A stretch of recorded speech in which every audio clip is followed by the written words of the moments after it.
haven't posted for a while because my appointment with Professor Aziz went quite badly, to be honest, and I didn't really feel like I was able to talk about it for a while. And then on top of that, I got a letter from the appointment writing up everything early last week, and that was really bad as well and made me quite angry and upset. So it's taken a while for me to process everything and kind of feel ready to talk about it in a way that doesn't involve just shouting. So I had a friend come with me to the appointment, which I'm really glad I did because, as it turned out, my Asperger's kicked in really badly and there were times where I just wasn't really able to verbalise. And so my friend was able to step in for me and ask the questions that needed to be asked. First off, he was running late, which is fair enough, you know, that happens.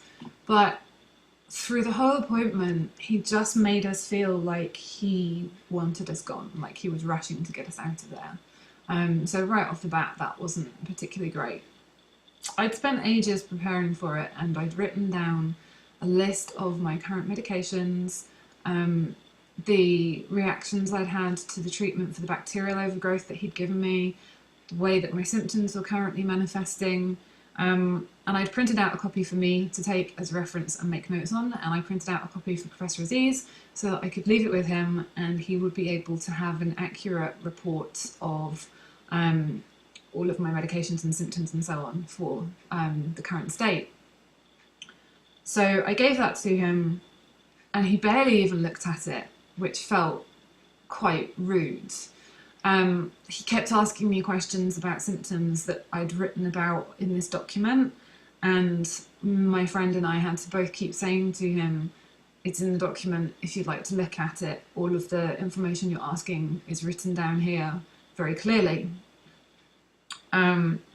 He also had a list of medications from another patient who had clearly done the same thing, just sitting around on his desk for me to see, which not only is it quite unprofessional, but breaks probably quite a lot of confidentiality rules or laws. So he didn't offer up much information at all. We had to push him repeatedly to find out several things.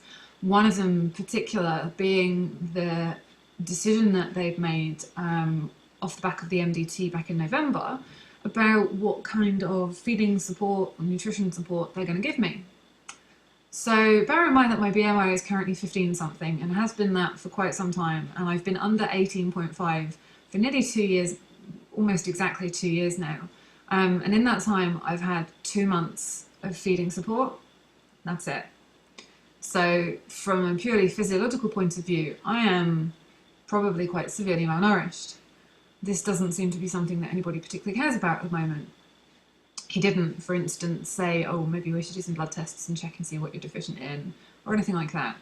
So with regards to the feeding support, apparently he had spoken to the nutrition person and they decided that I don't need help at the moment.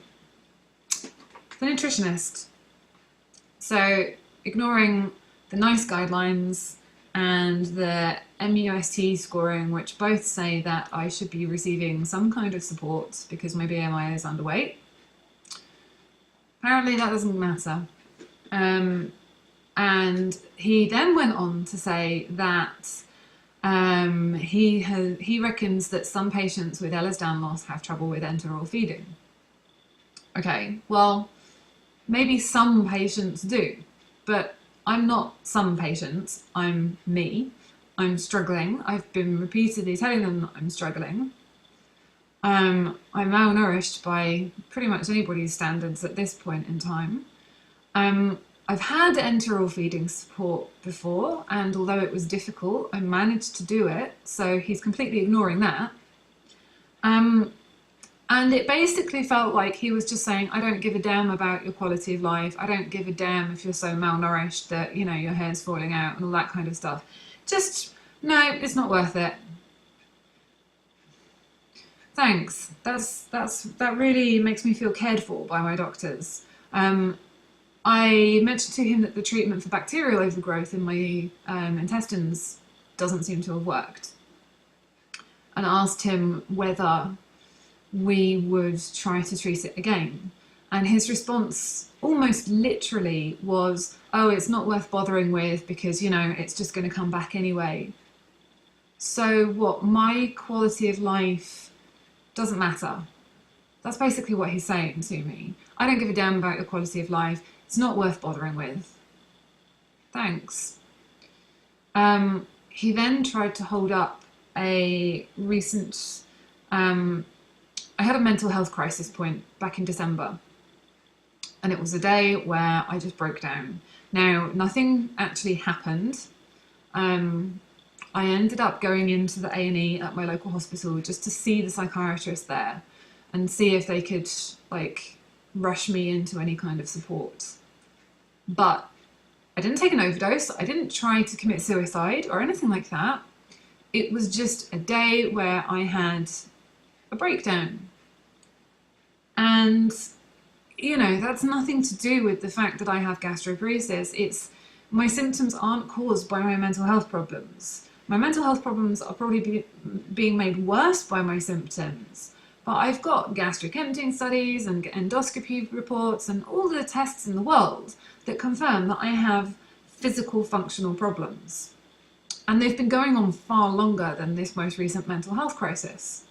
But he started talking about this thing that happened back in December, and almost like he was trying to use it as a barrier for me getting treatment. Like, oh, you know, you're just crazy and you need to just calm down a bit and try and eat more.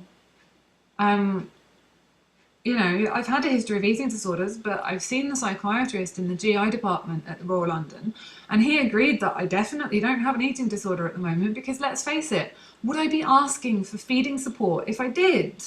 No. So we came away from that appointment after pushing him hard and repeatedly. He finally gave in and said, okay, I'll have to send you for a psych evaluation before we can get you into the nutrition support people. But I'll ask them to do that as quickly as possible. And it felt like he was using that as a sort of a way to weed out, you know, the people who don't really need treatment and they're just a little bit crazy. But, you know, I'll go. We'll see what they say. So I was very angry after that appointment for a few weeks. I'm sure you can understand why. And then last week I got a letter from Royal London writing up my appointment and all of the conversations that I'd had with Professor Aziz and so on. So right off the bat, their list of my current medications and current diagnosis is completely inaccurate. I'd spent all this time writing down for him what my current medications and doses of them were, and he's just completely ignored it by the look of things, because the list of medications in this letter is probably accurate from sometime last year, and not late last year. I'm talking maybe the summer. I don't think it's been updated since then, to be honest. He still has a question mark next to the pots, as if it's we're not sure if I have it. And I told him in the appointment it has been definitively diagnosed now. He's completely ignored that. And he's completely ignored the fact that I've told him repeatedly that when I had the transit study, they could only see 50%, 52% of the markers when they x-rayed me after the 5 days from ingesting the capsules. So, okay, they could only see 52% of them, but I hadn't passed anything in those 5 days. So 100% of them were still in me. And I've told them this repeatedly, and they just seem to be completely ignoring what I'm telling them. The letter then went on to talk about my recent suicide attempt, which is complete BS. I did not try and commit suicide. I'm really angry that this letter talks about it in a way that, again, makes it seem like I'm just a bit crazy at the moment, and once I calm down, you know, things are going to be better. And he's mentioned about it in the referral to the psychiatrist, which is the person I've already seen, by the way. It's not even like it's a new person. So this referral basically is completely pointless because the psychiatrist agreed that I don't have an eating disorder, that I'm doing everything I can at the moment with regards to supporting my mental health, and that I'm on the best medications that I could be, and so on and so forth. I've got referrals for an assessment for therapy in a few weeks' time. I'm like, there's nothing else that we can do to change that situation, and it's not what's causing my problems. It's probably being made worse by the stress of dealing with all of these different illnesses, B, having to do it by myself, and most importantly, C, not being listened to by my doctors, not being offered treatment that I should be, and having to fight tooth and claw to even be heard. So I don't know what's going to happen now in terms of the times of this. I don't know how long the referral will take for me to go and see this psychiatrist again. But hopefully he won't listen to me. He's the one person so far, when I saw him before, who actually I felt like I was being listened to properly. He was a nice person. He was very easy to talk to. So if I see him again, I won't mind doing that. But I'd really rather not have to start through everything all over again with a new person at this point in time, because I'm seeing so many people now that it's just getting really exhausting having to keep explaining all of my problems over and over and over again.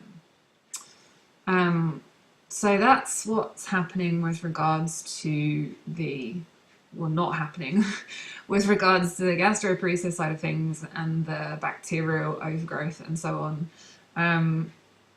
I was supposed to have an appointment for my second session of bowel retraining recently, but I had to shift that and postpone it because I wasn't feeling too well. So if all goes to plan, this Friday I should be going back to see the clinic nurse there for the second time. I don't really feel like it's made much of a difference yet, and it's certainly nothing is making a difference in terms of the speed of transit, which is still very much a problem in spite of the 3 fairly aggressive doses of laxatives that I'm on daily. Sometimes it's still several days before anything happens. But the nurse in the clinic there is really nice and friendly, really understanding, and I think that there's the options of something like trying irrigation, and if that doesn't work, then I think that she would refer me to one of the surgeons, and we would then probably have to start having conversations about whether it's appropriate for me to have an ostomy or not. And I know that that would help in a lot of ways. And I know that it's not the end of things, and it's not, it feels awful, and I know that it shouldn't feel awful, because from a functional perspective, I know that it would improve my quality of life quite a bit, but I think I'm quite scared of the practicalities of having to deal with it and live with it. But if it comes to that, hopefully I will be referred to somebody nice and they'll be able to talk me through it properly. In the meantime, I think I'm going to go and see my GP on Monday next week and talk to him about what's happened with Professor Aziz and with regards to the nutrition support, or lack thereof. And I might ask him whether we can refer me back to my local secondary level support hospital, which is only half a mile away. So if I'm seeing someone there, it would actually be much more convenient. Maybe he can refer me to the nutrition people there, and they can actually just start me on some kind of feed, because I can't manage by myself. And also, if they did the PEG that I was promised by UCLH I would have, I'm getting bile reflux really badly at the moment, and if they did the PEG, I would be able to drain that, and it would also make a quite positive difference in my quality of life. So we shall see what happens after Friday and Monday next week, and I will update you as and when with results, and keep your fingers crossed for me that there will be some good news if you wouldn't mind, please. And as ever, please send me any comments that you have. Feel free to ask me anything you like, and I would love it if you would hit like on this video and maybe subscribe and share my videos with anybody else that you think might enjoy them. And I will see you again very soon. Bye!